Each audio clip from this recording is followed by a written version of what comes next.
podcast, Héloïse Casper répond à mes questions. Avant de commencer, je vous précise que Héloïse Casper est une autrice de romance qui a écrit le tome 1 de la saga Liberta, dont je vous mettrai le podcast du livre dans la barre d'infos. Elle l'a publié aux éditions So-Romance. Merci à elle d'avoir répondu à mes questions. Première question, d'où vous vient l'envie d'écrire?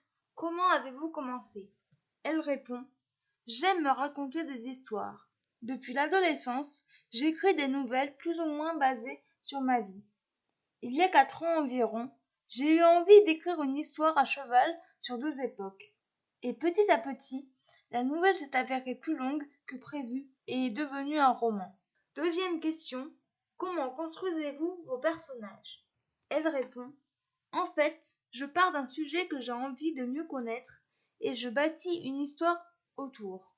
Ainsi, la fabrication de tomates m'intriguait et la confection des anges me fascinait.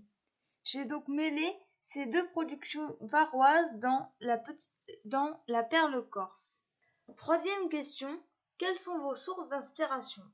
Elle répond: mon terroir, le Var, ses lieux naturels, ses métiers, mais aussi quelques sujets spécifiques dont vous entendrez parler plus tard, j'espère. Quatrième question, votre moment préféré pour écrire? Elle répond: je travaille à temps plein, aussi n'ai-je pas de créneau dédié à l'écriture. Je vole à mon emploi du temps des moments calmes, comme le matin, quand la maison dort, le midi, quand les collègues sont à la cantine. Cinquième question, quelle relation entretenez-vous avec vos personnages?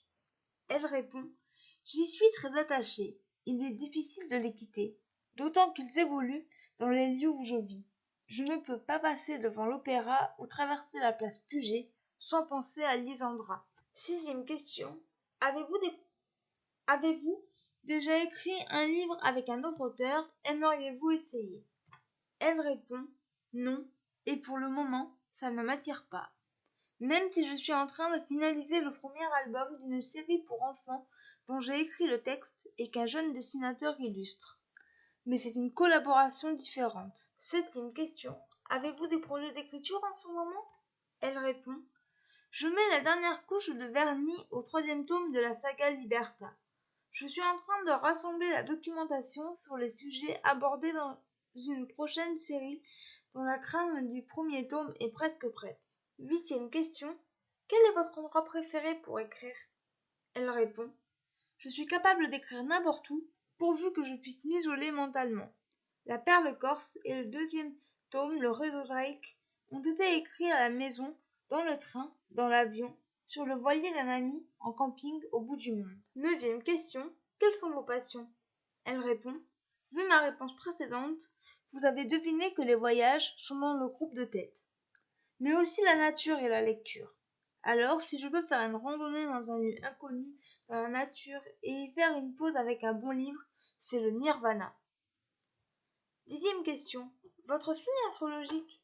Elle répond: Balance. 11e question. Si vous étiez une capitale mondiale, quelle serait-elle? Elle répond: je ne suis pas fan des grandes villes aussi, même si Rome et Paris sont inépuisables en matière de découvertes culinaires. Reykjavik est un endroit où il fait bon vivre. Elle a une dimension et une chaleur humaine qui me correspondent mieux. 12e question. Votre plat préféré? Elle répond: là, je redeviens méditerranéenne. J'adore la salade de poulpe et les pâtes au pesto. 13e question. Si vous étiez un animal, lequel seriez-vous?